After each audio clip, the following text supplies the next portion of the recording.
In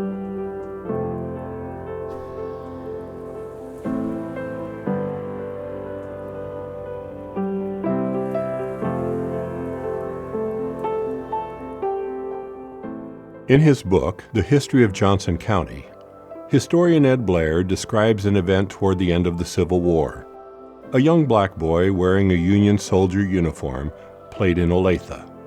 A man named Roberts, a member of the Confederate Army, was riding by and took offense to the child and his outfit. He demanded that the boy remove the uniform, and when he refused, Roberts took aim and shot him dead. Roberts was arrested for this heinous crime, but history does not record whatever happened to him.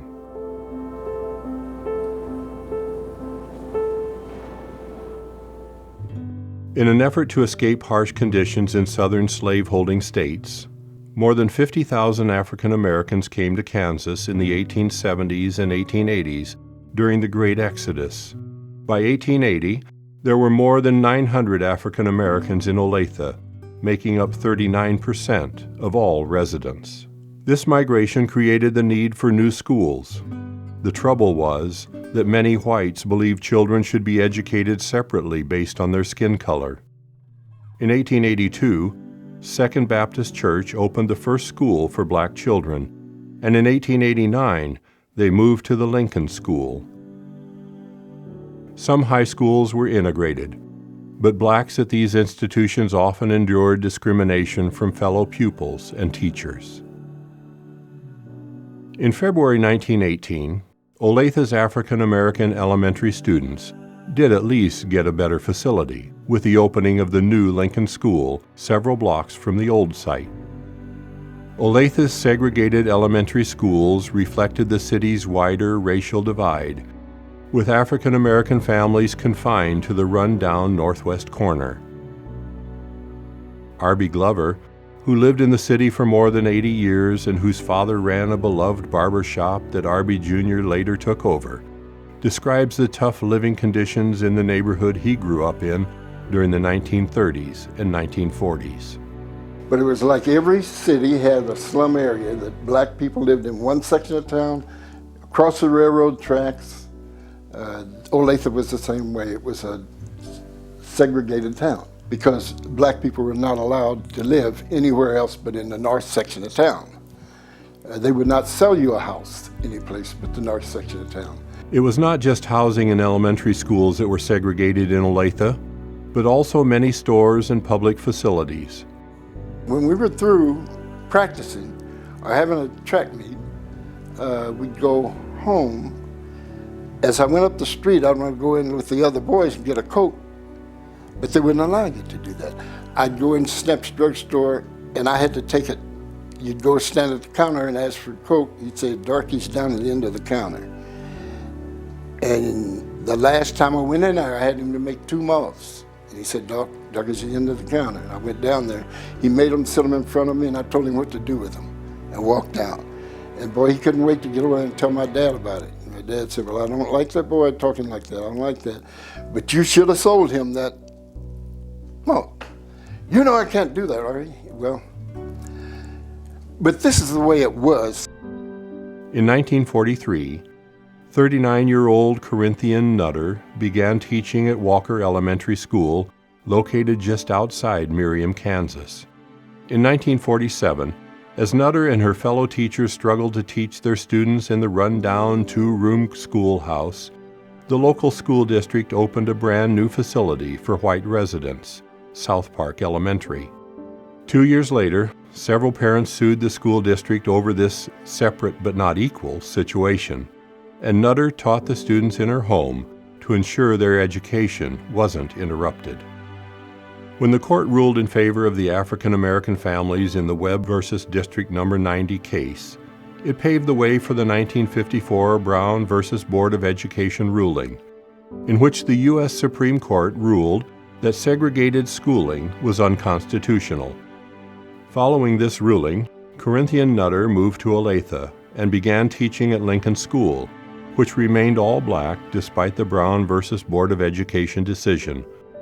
On the weekends, she would take some of us black girls, and she would teach us how to dress properly and walk and talk and set a table. And she didn't have any children of her own, so she treated us like we were her children.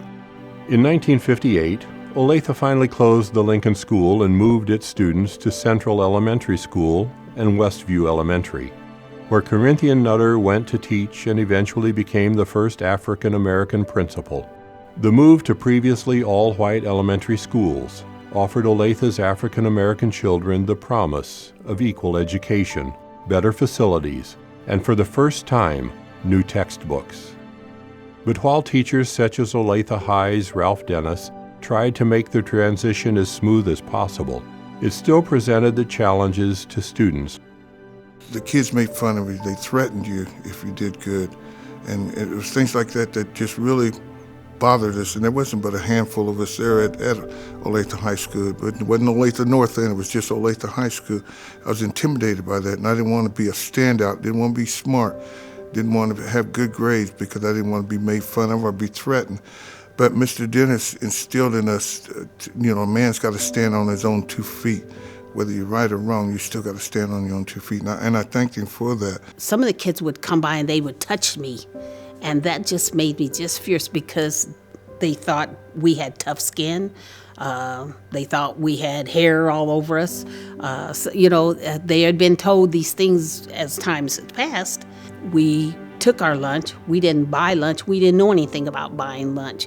And so we would sit at one table and all the white kids sat at the rest of the place. We never sat with them and ate.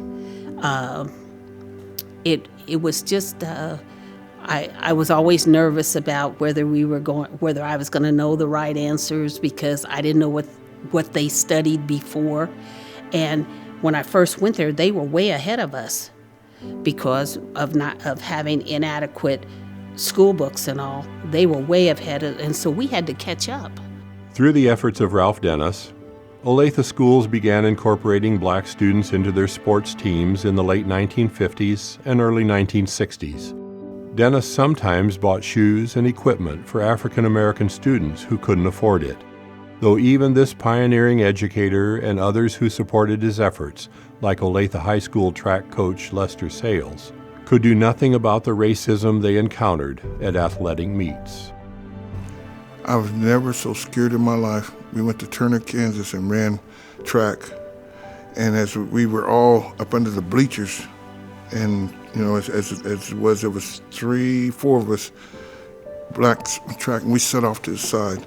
And the kids they would go up to the top of the bleachers, pour stuff on us, spit on you, and different things like that. So we kind of mingled in a little bit with the whites, but they didn't really want us in there. They wanted us on the team, but they just didn't want us in that group. And that really bothered me. We got down the run, and this guy leaned over to me and said, "I'm gonna kill you if you win." And that really scared me. That scared me. But I could hear Mr. Dennis and Mr. Sells in my ear telling me, don't let people pull you down. If you're good no matter what. And we won that race, and afterward, we had to get on the bus quick. I mean, they were throwing stuff at us, they cussed us, they spit on us, and for a long time, I didn't want to go back and run track. I didn't want to do that anymore. Dennis's fine work was undermined by the prejudice of some Olathe business owners. Because I played on the city softball team, coaching these little kids. Well, I didn't have any black kids. They were all little white kids, and I would say from about the 6th grade. And we did real good, and we played. So at the end of the season, I said, we're going to walk downtown to Taylor's Drug and get us ice cream.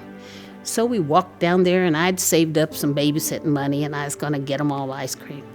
We went in there, and he let me buy the ice cream, and I got everybody ice cream. And I told all the girls to sit down, and I got ready to sit down. He said, "No, you can't sit here." He said, "I know times have changed, but I've not let black people sit in my store ever, and I won't." So I had stood outside and waited till they got through, and then we walked them all back. Connie Richardson and her husband Ralph, who was in the U.S. Air Force and stationed at the Olathe Naval Air Station, found that the 1968 Civil Rights Act did not prevent Olathe property owners from denying blacks equal housing opportunities. There was one new apartment area over, I want to say, southeast side, and we had wanted to go and get us an apartment. We went over there, and they said, no, you can't rent here. We don't allow blacks to rent here. And I'm saying blacks, but those are not the words they used. You know, they used nigger, and we don't allow Negroes, Negro, whatever, which forced us to have to live, again, in the black neighborhood, but in substandard apartment. I mean, we lived in an apartment that was a garage made into an apartment house, and it was so bad that I fell through the floor when I was pregnant, trying to get into the bathtub, but that's all we had. We had nothing else. We could not live anywhere else in town. The Olathe City Council eventually improved living conditions on the northwest side of town, where Connie, Arby, and Albert grew up. They renovated public facilities, added sidewalks, and replaced rundown houses with newer buildings that had indoor plumbing and other modern conveniences that Olathe's white residents had long taken for granted. Olathe is certainly not blameless when considering the struggles of African Americans, who were for more than 100 years denied the privileges of attending any school, shopping in any store, and living in any neighborhood. Yet through the transformative policies spearheaded by President Lyndon B. Johnson at the national level, and the courageous efforts of Olathe residents such as Ralph Dennis, Corinthian Nutter, and the pastoral staff at Second Baptist Church, African American children finally gained the equal opportunities that should have been theirs all along. As a result of racial prejudice melting away, Olathe today is closer than ever before to living up to its name of the City Beautiful for all its residents.